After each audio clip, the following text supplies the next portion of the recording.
오늘 우리에게 주신 하나님의 말씀, 레위기 22장 말씀 함께 보시겠습니다. 레위기 22장 1절에서 7절까지 말씀, 구약성경 180페이지에 있습니다. 레위기 22장 1절에서 7절까지 말씀. 제가 먼저 1절 읽고 한 절씩 교독하신 후에 마지막 7절은 함께 읽도록 하겠습니다. 여호와께서 모세에게 말씀하여 이르시되 아론과 그의 아들들에게 말하여 그들로 이스라엘 자손이 내게 드리는 그 성물에 대하여 스스로 구별하여 내 성호를 욕되게 함이 없게 하라. 나는 여호와이니라. 그들에게 이르라. 누구든지 내 자손 중에 대대로 그의 몸이 부정하면서도 이스라엘 자손이 구별하여 여호와께 드리는 성물에 가까이 하는 자는 내 앞에서 끊어지리라. 나는 여호와이니라. 아론의 자손 중 나병 환자나 유출병자는 그가 정결하기 전에는 그 성물을 먹지 말 것이요, 시체에 부정에 접촉한 자나 설정한 자나 무릇 사람을 부정하게 하는 벌레에 접촉된 모든 사람과 무슨 부정이든지 사람을 더럽힐 만한 것에게 접촉된 자, 곧 이런 것에 접촉된 자는 저녁까지 부정하니 그의 몸을 물로 씻지 아니하면 그 성물을 먹지 못할지며, 같이 읽습니다. 해 질 때에야 정하리니 그 후에야 그 성물을 먹을 것이니라. 이는 자기의 음식이 됨이니라. 아멘. 프란시스 셰퍼라는 신학자 겸 목회자가 있습니다. 이분이 1984년도에 돌아가셨는데, 마지막에 돌아가실 때 암에 걸려서 암투병을 하시다가 돌아가셨습니다. 자, 그런데 암투병, 그 혹독한 암과 싸우면서도 이분이 끝까지 포기하지 않았던 것이 한 가지 있었다고 합니다. 그것이 뭐냐면 바로 캠퍼스에 나가서 젊은 사람들에게 복음을 전하고 전도하는 것. 암에 걸려서 너무 힘들고 암 그 치료를 받았기에 어려운 상황이었지만 그 아프고 약한 몸을 이끌고도 꼭 캠퍼스에 가서 복음을 전했다고 합니다. 그러면서 그분이 외친 말이 있는데 바로 이런 말이었습니다. 최후의 메시지. 어떤 말이었냐면 행복을 삶의 목표로 삼지 마십시오라는 그 말을 외쳤다고 합니다. 행복을 삶의 목표로 삼지 마십시오. 언뜻 들으면 한편으로는 이해가 조금 되는 것 같으면서도 한편으로는 좀 이상하다라는 생각이 드는 그런 말 같기도 합니다. 왜냐하면 행복을 추구하는 것, 행복을 삶의 목표로 삼는 것이 나쁜 일이다라고는 우리가 생각하지 않기 때문입니다. 누군가가 와서 우리에게 행복을 삶의 목표로 삼지 마십시오라고 한다면 우리는 그건 좀 이상한데 왜 행복한 것이 문제인가? 그럼 무엇을 목표로 삼아야 되는 것이지? 라는 생각을 아마 할 것입니다. 사람들은 요새 많이 이야기를 합니다. 행복한 것이 중요하다. 그런데 여기서 말하는 행복은 그 기준을 잘 삼아야 되는데, 우리가 돈이 많고 물질이 많고 명예가 있고 이래서 행복한 것만이 최고는 아니고, 우리가 삶에서 얻을 수 있는 정말 중요한 행복을 추구해야 한다라고 한다면 그 말이 틀렸다라고 말할 사람은 아마 없을 것입니다. 자, 그런데도 이 프란시스 셰퍼 박사님이, 이 목사님이 행복을 목표로 삼지 마십시오라고 한 데는 그 의도가 있었겠죠. 이분이 그렇게 외친 이유, 행복도 중요하지만 그보다 더 중요한, 더 우선순위에 두어야 할 것이 있다라는 그런 의도가 있었기 때문입니다. 그리고 이분이 강조하신 것은 다름 아닌, 행복보다 더 중요하다라고 말한 것은 바로 거룩이었습니다. 거룩하기를 힘쓰십시오라고 외치면서 다녔다라는 것입니다. 우리가 행복을 추구하는 것이 잘못된 것은 아니지만 그것보다 더 우선되어서 우리 인생의 최종 목적으로 삼아야 하는 것은 바로 우리가 거룩해지는 것이다 라고 강조했다는 것입니다. 우리가 지금 보고 있는 레위기 말씀을 쭉 보면 그 전체 주제가 있다라고 말씀드렸죠. 레위기의 주제, 바로 거룩이라는 것입니다. 그것을 강조하는 그 말씀이 우리가 지난 주중에 보셨던 레위기 19장 2절에 이렇게 나오고 있습니다.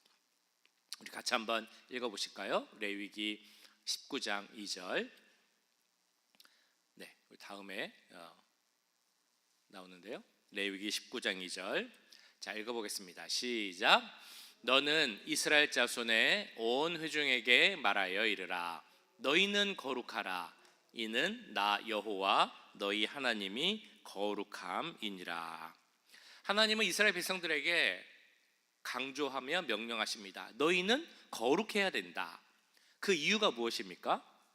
너희가 믿는 너희의 하나님 나 여호와가 거룩하기 때문이다 라고 말씀을 하고 계시는 겁니다. 자, 그러면서 계속해서 거룩에 대해서 강조를 하시면서 어제 보신 21장, 오늘 보신 22장에서는 특별히 지도자들, 그러니까 제사장들, 그들도 거룩해야 한다라고 말씀을 합니다. 그래서 오늘 다 읽지는 않았지만 22장을 전체를 보면 크게 두 부분으로 나눌 수가 있습니다. 앞부분 1절에서 16절까지는 제사장들이 먹는 성물, 그러니까 음식에 대해서 이야기를 합니다. 이 말씀을 잘 보면 좀 특별한 것이 하나 있습니다. 우리가 보통 어떤 음식의 거룩한 것, 그러니까 우리가 먹는 음식의 거룩함을 이야기할 때 그 음식이 정한 것이냐 부정한 것이냐 이런 것을 보통 이야기하는데, 오늘 22장 말씀에서는 그 음식도 중요하지만 먹는 사람의 상태도 중요하다라고 이야기를 하고 있다는 것입니다. 그 음식을 먹는, 성물을 먹는 제사장의 상태가 중요해서 정한 상태, 깨끗한 상태이면 먹어도 되지만 혹시라도 부정한 상태면 그 음식, 성물을 먹어서는 안 된다라고 이야기를 하고 있는 것입니다. 그 말씀이 2절, 3절에 이렇게 나오고 있는데요. 네, 제가 읽어보겠습니다. 아론과 그의 아들들에게 말하여 그들로 이스라엘 자손이 내게 드리는 그 성물에 대하여 스스로 구별하여 내 성호를 욕되게 함이 없게 하라. 나는 여호와이니라. 그들에게 이르라. 누구든지 내 자손 중에 대대로 그의 몸이 부정하면서도 이스라엘 자손이 구별하여 여호와께 드리는 성물에 가까이 하는 자는 내 앞에서 끊어지리라. 나는 여호와이니라. 자, 이 음식이 특별한 음식, 성스러운 그 성물이기 때문에 그 음식을 먹을 때 그 먹는 사람의 상태도 중요하다라는 것을 레위기 22장 앞부분에서는 강조합니다. 그리고 22장 뒷부분, 그러니까 17절 이후의 말씀에서는 제사를 드리는 예물에 대해서 말씀을 합니다. 이건 우리가 너무 잘 알고 계시는 말씀이죠. 어떤 조건에 제물을 드려야 하는가? 그러니까 그 예물이 흠없는 수컷의 그 제물을 드려야 한다라고 이제 말씀을 하고 있는 것입니다. 이 말씀은 22장 18절에서 20절까지 나오고 있는데요. 18절에서 20절까지 말씀 제가 한번 읽어보도록 하겠습니다. 18절. 아론과 그의 아들들과 이스라엘 온 족속에게 말하여 이르라.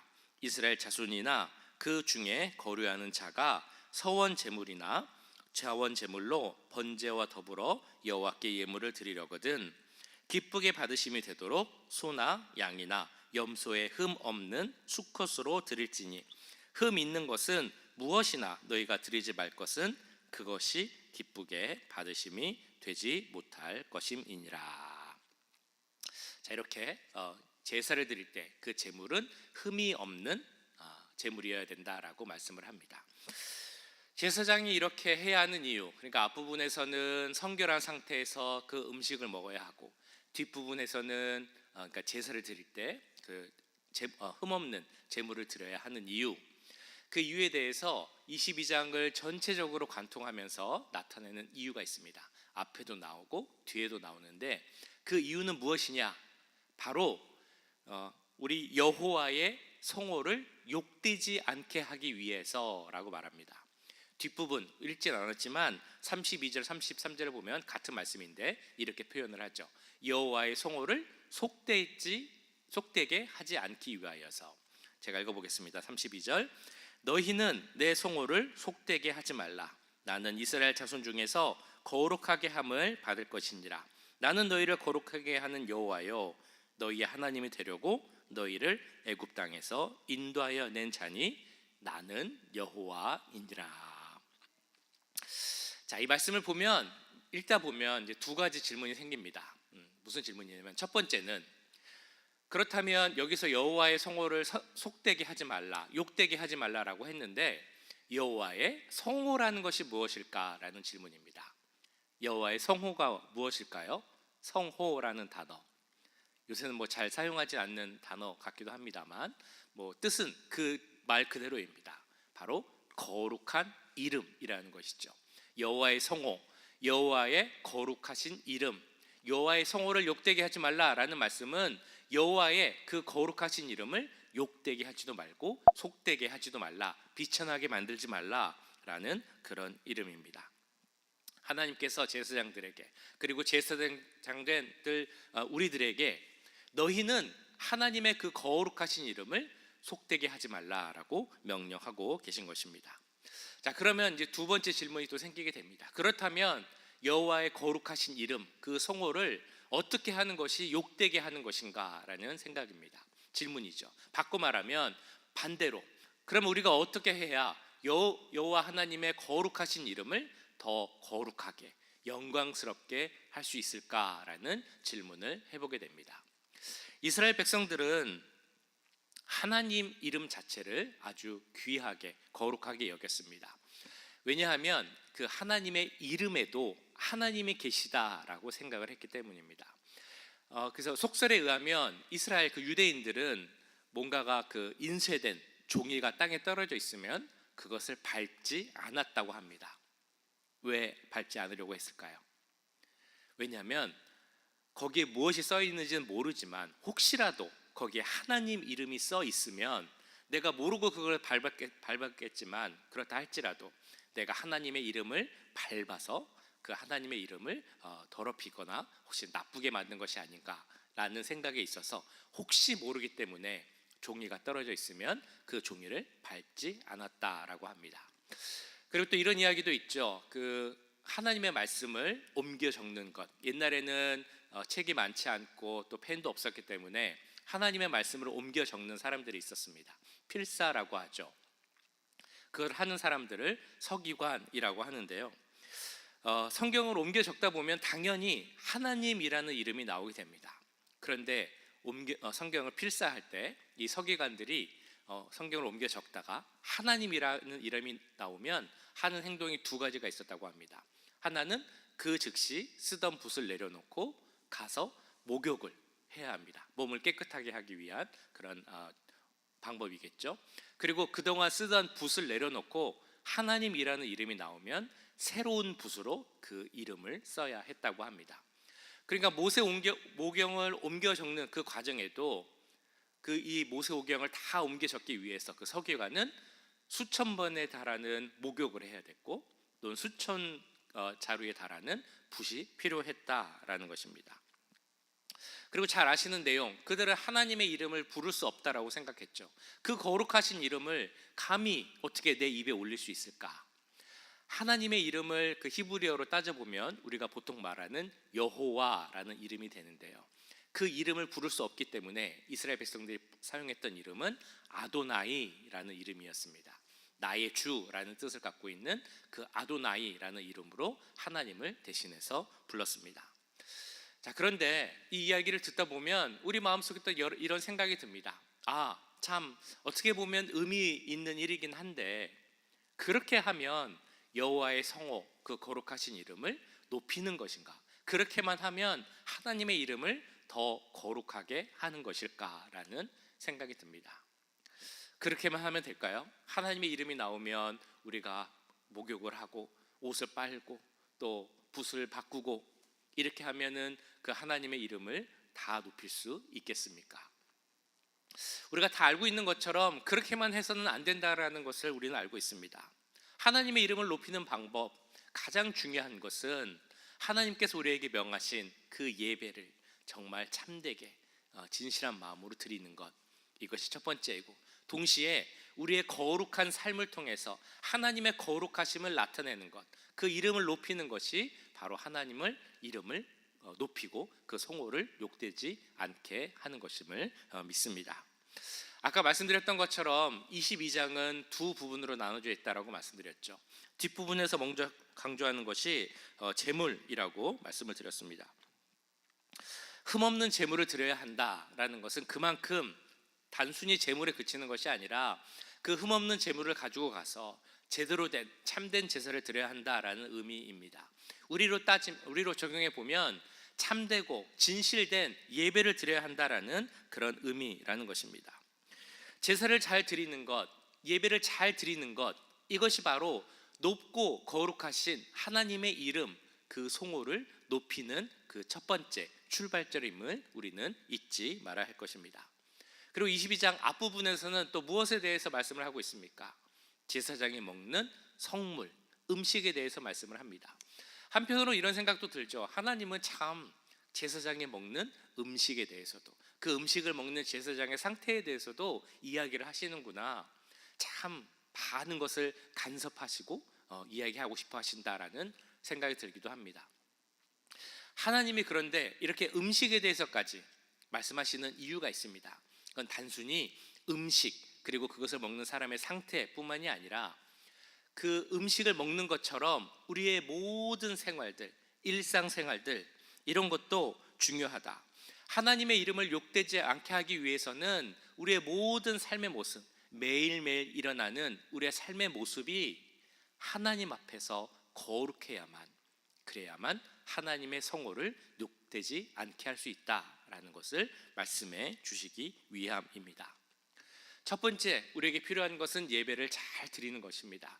그런데 예배만 잘 드려서도 안 된다라고 말씀을 합니다.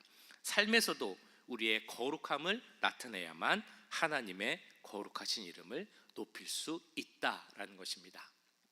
우리가 삶에서 거룩함을 나타내지 않는다면, 우리의 삶의 모습이 하나님을 증거하지 않는다면 그것만으로도 하나님의 성호를 욕되게 하는 것이다 라고 말씀하고 있습니다.